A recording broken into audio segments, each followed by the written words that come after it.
And అందరికీ 10th class biology 7th lesson జీవక్రియల సమన్వయంలో బిట్స్ చేద్దాము. నిన్న కొన్ని చేసాం, ఈరోజు కొన్ని చేద్దాము.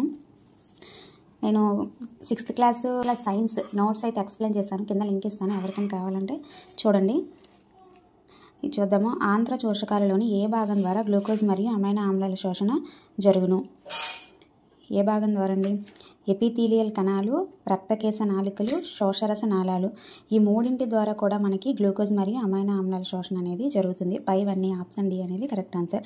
ఆకలి సూచనలకు నియంత్రించే మెదడులోని భాగం? A medulla, B diencephalon, C cerebrum, D మధ్య మెదడు. మనకు కరెక్ట్ ఆన్సర్ ఏంటంటే బి డైఎన్సెఫలాన్ అంటే ద్వారగోర్ధం. మానవులు అంతర్గత దహన యంత్రము వంటివారు, ఎందుకంటే ఆహార పదార్థాల జీర్ణమే శక్తి విడుదలవుతుందన్నమాట. నెక్స్ట్ అనువంశికత లెసన్ బిట్స్ నెక్స్ట్ వీడియోలో చేద్దాము. వీడియో నచ్చితే లైక్ చేసి సబ్స్క్రైబ్ చేసుకోండి.